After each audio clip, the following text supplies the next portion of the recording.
cioè sarebbe groviglio zen. Zen, sapete, sono tecniche di rilassamento.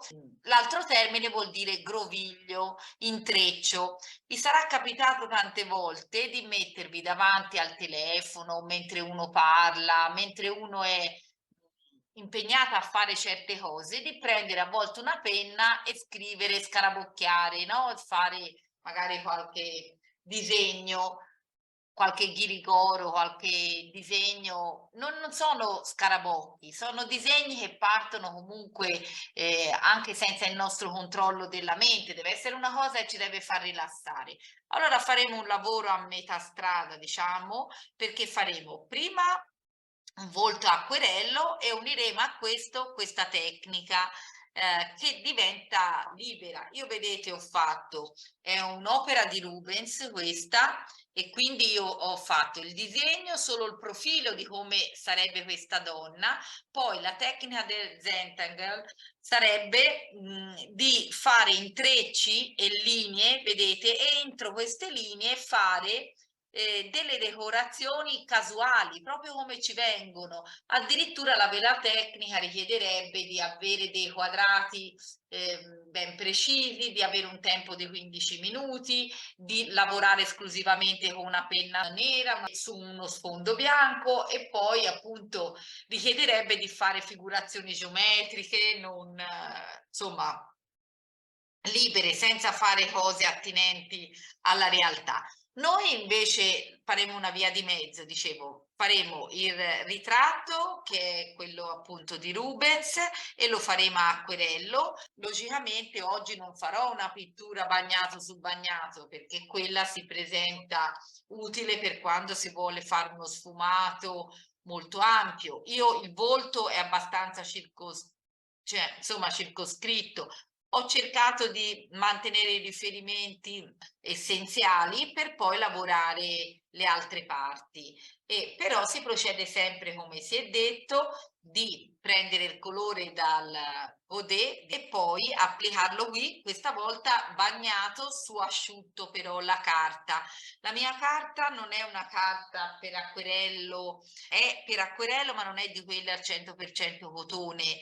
Ho preso una carta di cellulosa, anche di quelle, proprio perché siccome non viene fatta proprio la tecnica dell'acquerello stasera, volendo va bene anche un cartoncino un pochino più spesso, anche una carta da disegno, non prettamente per acquerello, perché non è che deve assorbire grandi quantitativi d'acqua, va bene? E poi ci occorrono dei pennarellini, possibilmente di quelli indelebili, neri, per fare tutto il lavoro di decorazione. Il contrasto che ci sarà tra il nero, lo sfondo e il primo piano di questa fanciulla, va bene? Allora, io prendo direttamente magari anche un pennellino come questo che contiene già un serbatoio d'acqua, e poi prendo tipo un giallo, vedete? Metto qua un giallo, se anche tanto non vedete mischiare i colori, però ecco, perché il volto, ricordatevi, anche se è rosato, ma non è mai un rosso allungato che venga un rosa troppo acceso.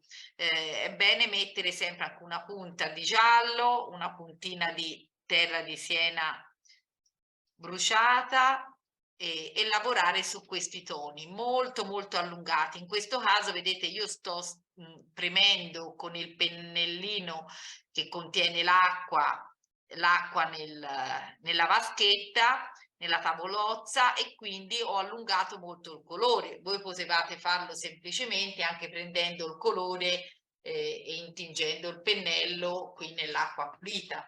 A questo punto io parto molto leggera. A questo punto io vado ad eseguire l'acquerello come normalmente faccio, usando colori in godè e bagnando leggermente il colore, poiché non lavorerò appunto come spiegato bagnato su bagnato, ma lavorerò bagnato su asciutto. Vado a dettagliare per non perdere il disegno le parti tipo gli occhi, poi lavorerò sulla bocca e posso sempre decidere di rintervenire nelle parti già avviate anche in un secondo momento. Poi lavorerò a quello che è il groviglio, l'intreccio che verrà fatto con processo di disegno astratto a mano libera.